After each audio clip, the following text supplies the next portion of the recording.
چند باتیں میں چاہتا ہوں کہ ترکی کی تاریخ کے بارے میں بھی ظاہر بات ہے کہ یہ اس وقت تفصیل کے ساتھ تو بیان کرنے کا کوئی امکان نہیں ہے. چند باتیں میں چاہتا ہوں کہ سیلینٹ فیچرز آپ حضرات کے سامنے آ جائیں.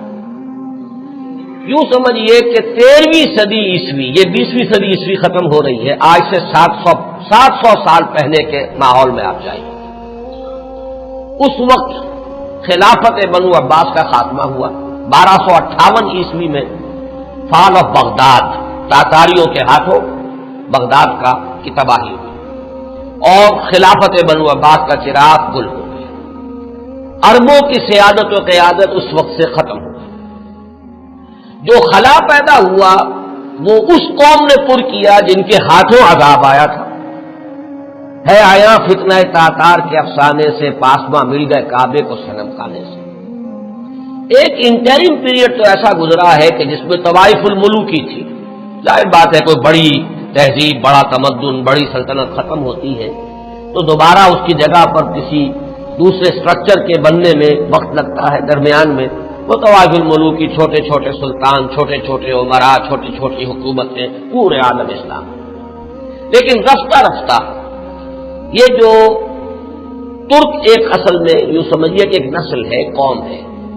ہم مغل کو علیحدہ سمجھتے ہیں، ترکوں کا اصل میں ملک بھی ترک ہے. یہ سب ترکان ہیں، ان کی مختلف نسلیں. ترکان تیموری کو ہم مغل کہتے ہیں. ترکان صفوی کی حکومت قائم ہوئی ایران میں. ترکان تیموری یعنی مغلوں کی بہت بڑی مملکت قائم ہوئی ہندوستان میں. ترکان سلجوقی سب سے پہلے دائرہ اسلام میں داخل ہوئے تھے اور وہ خلافت بنو عباس کے دور میں ہی بہت کافی پاورفل ہو چکے تھے. چھوٹے چھوٹے علاقوں میں ان کی حکومتیں تھیں. اسی زمانے میں مشرق و مغرب میں ہر جگہ پر پورے عالم اسلام میں سب سے زیادہ مضبوط حکومتیں جو تھیں وہ غلاموں کی تھیں. ہندوستان میں 1206 میں دلی کے تخت پر قطب الدین ایبک بیٹھے غلام تھے. پھر وہ التتمش کے سب خاندان غلامہ ہیں. ادھر مصر میں مضبوط حکومتیں دو ہی تھیں. ہندوستان میں خاندان غلامہ کی، ادھر مصر میں مملوک کہتے ہیں غلام کو، ملکیت ہے. یہ سب ترک ہیں. تو ان دونوں کی حکومتیں عظیم ترین قائم. ہندوستان میں تو دور کئی آئے. ہندوستان میں پہلے خاندان غلامہ، پھر خلجی، لودھی، سادات، مختلف خاندان، کچھ 350 برس تو اس میں گزرے. 1206 سے 1526 تک 320 برس میں یہ کئی خاندانوں کی حکومتیں توڑ پھوڑ ہوتی رہی. پھر 1526 سے مغل آئے. کہنے کو تو 1857 تک رہے، لیکن حقیقت میں 150 برس ہیں ان کے جن کو کہا جائے کہ صحیح ان کی عظمت کا دور ہے. یہ جو 6 بادشاہ ہیں، بابر، ہمایوں کا تو خیر نہ ہی شمار کیا جائے، اکبر ہے، پھر جہانگیر ہے، شاہجہاں ہے، اورنگزیب. اس کے بعد جو ہے طوائف الملوک ہندوستان میں بھی ہو گئے. لیکن اسی صدی میں 13ویں صدی کے اختتام کے قریب 1288 میں ایک ترک سردار ارطغرل کا بیٹا عثمان، یہ خاندان عثمانی جو ہے حضرت عثمان سے کوئی تعلق نہیں ہے ان کا. یہ اکثر لوگ چونکہ اس میں بھی مغالطے میں دیکھا بڑے بڑے پڑھے لکھے لوگ، امریکہ کے ڈاکٹرز بھی اس مغالطے میں تھے کہ شاید ان کا تعلق حضرت عثمان سے، جیسے بنو عباس کا حضرت عباس سے ہے تو یہ عثمانی سلطنت جو ہے یہ شاید یہ حضرت عثمان کی نسل سے. اس کوئی تعلق نہیں، یہ تو ترک ہے. عثمان بیگ اس کا نام تھا سردار کا. اس نے چھوٹی سی حکومت قائم کی. ویسے تمام مسلمانوں کی حکومتیں تھیں. اناطولیا پورا کا پورا جو ہے مسلمانوں کا تھا، مختلف چھوٹی چھوٹی ریاستیں. لیکن عثمان بیگ نے 1288 میں اس وقت کا جو ترکی ہے اس کا شمال مغربی کونا، صرف ایشیائی ترکی، اس میں چھوٹی سی حکومت قائم کی.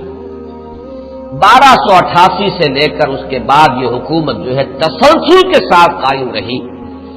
اور فرق یہ ہے کہ ہندوستان میں تو جیسا کہ میں نے عرض کیا اس عرصے میں بہت سے خاندان آئے اور ختم ہوئے. مغلیہ دور آیا، ختم ہوا، پھر انگریز بھی آ گئے. لیکن یہ کہ 1288 سے لے کر اب یہ 1992 تک وہ سلسلہ وہاں قائم ہے، کوئی رخنہ نہیں ہے. عروج و زوال انہی کے درمیان آئے ہیں. کبھی ان کی سلطنت بہت پھیل گئی، کبھی سکڑ گئی. پھر یہ کہ آج بھی بہرحال پورا ایشیا مائنر جس کو آپ کہتے ہیں، ایشیا کوچک، اناطولیا کا پورا علاقہ، اور یورپ میں بھی بہرحال 3% ان کا رقبہ جو ہے یورپ کے اندر بھی ہے.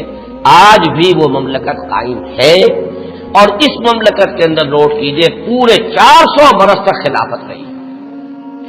ویسے تو 600 برس سے زائد ہو چکے ہیں، 1288 سے لے کر اور یہ 1992 تک، یہ تو 700 سال کی حکومت ہے. لیکن یہ کہ خلافت جو ہے وہ 1520 سے شروع ہوئی، یہ ذرا ذہن میں رکھیے. جب کہ انہوں نے حجاز کو بھی فتح کر لیا، مصر کو بھی فتح کر لیا، عظیم ترین 3 بر اعظموں پر دنیا میں کوئی اور حکومت اور کوئی اور سلطنت اتنی عظیم نہیں تھی جتنی کہ اس وقت سلطنت عثمانیہ تھی. پورا حجاز، پورا یمن، پورا عراق، شام، مصر، اور پھر یہ لیبیا، الجزائر، تیونس تک، یہ سب کے سب پورا ایشیا مائنر، اور جیسا کہ میں نے عرض کیا بہت بڑا رقبہ تمام بلقان سٹیٹس، ہنگری اور یہ علاقے جو ہیں یوگوسلاویا، سب کے سب جو ہیں یہ ایک مملکت 3 بر اعظموں کے اوپر محیط. تو 1520 سے خلافت شروع ہوئی ہے اور 1920 سے لے کر 1924 4 سال میں درجہ بدرجہ ختم ہوئی ہے. وہ بھی میں آج آپ کو بتاؤں گا کہ وہ درجے کیا ہیں. ایک دم ختم نہیں ہوئی، اس کے اندر کچھ وقت لگا ہے. 4 سال کے عرصے میں وہ نیچے گری ہے. 400 برس تک قائم رہی اور 4 برس میں پھر وہ زمین ہو گئی. اور خاص طور پر یہ پوائنٹ نوٹ کرنے کا ہے کہ بقیہ جو خلافتیں تھیں، خلافت بنو امیہ، خلافت بنو عباس، خلافت، ان سب کو تو چیلنج کرنے والے کوئی نہ کوئی سامنے آتے رہے. بنو امیہ کی خلافت کو چیلنج کیا پہلے حسین ابن علی نے رضی اللہ تعالی عنہما، پھر حضرت عبداللہ ابن زبیر نے رضی اللہ تعالی عنہما، پھر یہ کہ خلافت بنو عباس کو چیلنج کرنے والے حضرت زید، حضرت حسن کی اولاد میں سے رضی اللہ تعالی عنہ، پھر انہی کی اولاد میں سے ایک اور نفس زکیہ اٹھے جن کا نام اصل میں محمد ابن عبداللہ ہے، نفس زکیہ ان کا لقب ہے. تو ان خلافتوں کو چیلنج کرنے والے اٹھے ہیں. لیکن یہ بات نوٹ کر لیجئے پورے 400 برس میں پورے عالم اسلام میں ترکوں کی خلافت کو کسی نے چیلنج نہیں کیا. متفق علیہ خلافت پورے عالم اسلام نے، اگرچہ پورا عالم اسلام ان کی حکومت میں شامل نہیں تھا، خلافت کو مانتے تھے. جہاں کہیں کوئی حکومت بدلتی تھی وہاں سے منگواتے تھے اپنے لیے سند، اور پورے عالم اسلام میں خلیفہ کا نام لیا جاتا تھا خطبوں کے. تو اس اعتبار سے یہ بہت ہی ایک غیر معمولی بات ہے 400 برس تک خلافت کا جاری رہنا، اور وہ اس شان کے ساتھ کہ اس کو کسی وہ انڈسپیوٹڈ مجمع علیہ متفق علیہ خلافت رہی. اس میں سے ذرا میں چاہتا ہوں کہ تھوڑا سا جغرافیہ کا بھی آپ اپنے ذہن میں اور وہاں کا جو مسئلہ ہے وہ جما لیجیے. اناطولیا وہ تو آپ نے نقشے کے اندر دیکھا ہوگا، کافی بڑا رقبہ ہے، اور اصل 97% ترکی موجودہ جو ہے وہ اسی میں ہے. 3% جو ہے یورپ میں ہے. اس کی آبادی کوئی 5.5 کروڑ ہے. آبادی کے لحاظ سے پاکستان کا نصف ہے تقریباً. اس میں سے 1 کروڑ کے لگ بھگ صرف ایک شہر استنبول میں ہے. پورا ملک سطح مرتفع ہے، نہایت زرخیز، سرسب، شاداب، قابل دید، اونچائی نچائی، لیکن ہر جگہ پر آپ کو کہیں زمین ننگی نہیں ملے گی. دریا ہیں بکثرت، جھیلیں ہیں بکثرت میٹھے پانی کی، اور ابھی ہم نے وہاں پر جو کچھ معلوم کیا ہر شے ان کی اپنے ہاں موجود ہے. ہر اعتبار سے سیلف سفیشینٹ ملک ہے. اللہ تعالیٰ نے اپنی نعمتوں کی بارش اس طرح کی ہے. 6 دن ہم نے اس میں گزارے ہیں صرف ایک شہر استنبول میں، اور یہ میں نے عرض کر دیا کہ وہ پورے ملک کی 1/5 آبادی تو وہی ہے. یہ شہر شاید دنیا کے اس اعتبار سے خوبصورت ترین شہروں میں سے ہوگا کہ یہ ایک تو یہ کہ نگینے کی طریقے سے یہ یورپ اور ایشیا سنگم ہے اس کا جس پر واقع ہے. ایک سمندر ہے جو پورا ترکی کے اندر ہی ہے، بحر مارمورا، جسے ایک چھوٹی سی آبنائے ملاتی ہے بحیرہ اسود کے ساتھ، بلیک سی کے ساتھ، اس کو باسفورس کہتے ہیں. جنوب میں ایک لمبی سی گلی ہے پانی کی، وہ دانیال ڈارڈینیلیز، وہ ملاتی ہے اسے بحیرہ روم سے. لیکن بحیرہ مارمورا جو ہے پورا کا پورا وہ ترکی کے اندر ہے گویا، یعنی یورپی ترکی اور ایشیائی ترکی کے مابین. اور استنبول شہر جو ہے وہ بہت خوبصورت، اور عظمت پارینہ اگر مسلمانوں کی دیکھنی ہو تو شاید دنیا کا کوئی اور شہر نہیں ہے کہ جو ہم پلہ ہو سکے۔ جتنی عظیم مسجد ہے، عالی شان مسجد ہے، اگرچہ اس وقت ان کی مینٹیننس نہیں ہے، برا حال ہے، خستہ حال ہے۔ حضرت ابو ایوب انصاری رضی اللہ تعالیٰ عنہ کا مقبرہ بھی بہت خستہ حالت ہے۔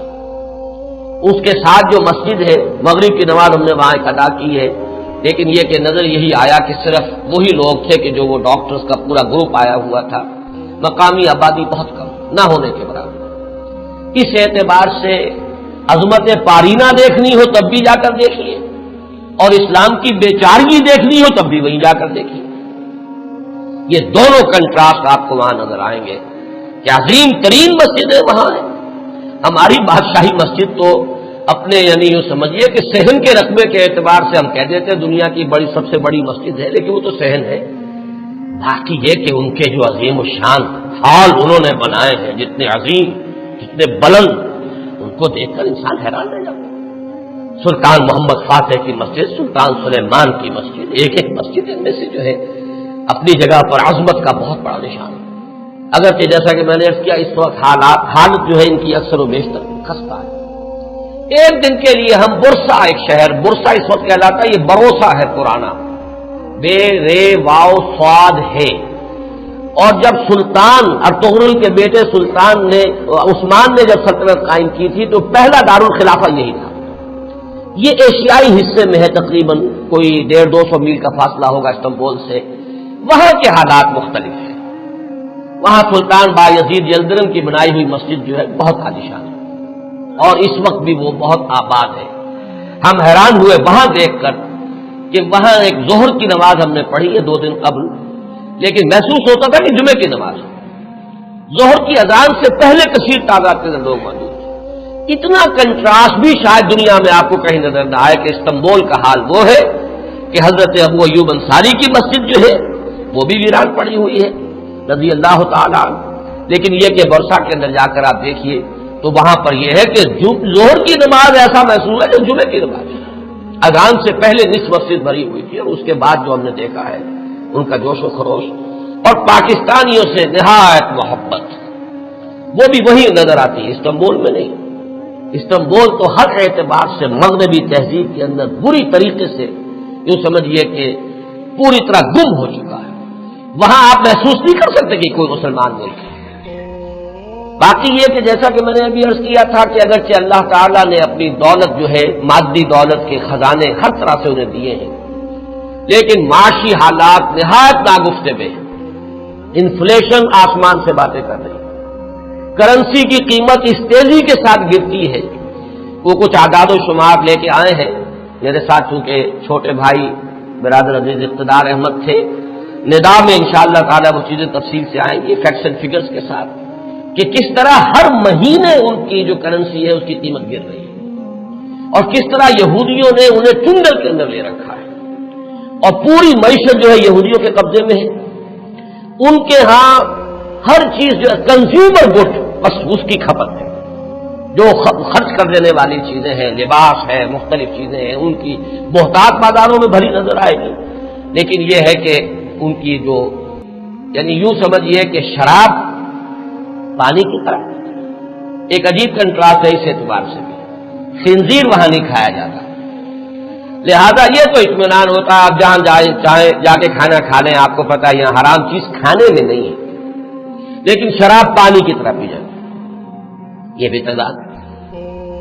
یہاں تک کہ واقعہ یہ ہے کہ ہمارا گائیڈ تھا، اس نے کہا بڑے ہی فخر کے ساتھ، ایک جگہ جب ہم جا رہے تھے حضرت ابو ایوب انصاری رضی اللہ تعالیٰ عنہ کی مسجد کی طرف، اس نے ایک علاقہ بتایا، اور اس نے کہا یہ اتنے ریسٹورانٹ جو آپ کو نظر آ رہے ہیں یہ سب شراب اور ہر جگہ ہے، لیکن رمضان میں یہ سب بند ہوتے ہیں، رمضان میں ہم شراب نہیں پیتے۔ ہم نے کہا رمضان ہی میں نہیں پیتے تو یہ باقی شراب؟ باقی تو پیتے ہیں۔ کسی نے پوچھ لیا کیا روز کے؟ ہاں روز پیتے ہیں۔ وہ بالکل کوئی اس کے اندر کوئی گلٹی کانشنس، کسی طرح کی کوئی انہیبیشن، کوئی کسی درجے کی کوئی شرمندگی ختم نہیں، لیکن رمضان میں یہ سب بند ہوتے ہیں رمضان کے اندر۔ تو میں نے کہا کہ اللہ کرے کہ یہ رمضان ہی پورا سال ہو جائے، کوئی ایسی شکل بن جائے کہ پورا سال ہر روز عید نیز کے حلوہ خورت کسے، اللہ کرے کہ پورا سال جو ہے وہ رمضانی کی شکل بن جائے تاکہ وہاں سے شراب کی لعنت کا خاتمہ ہو۔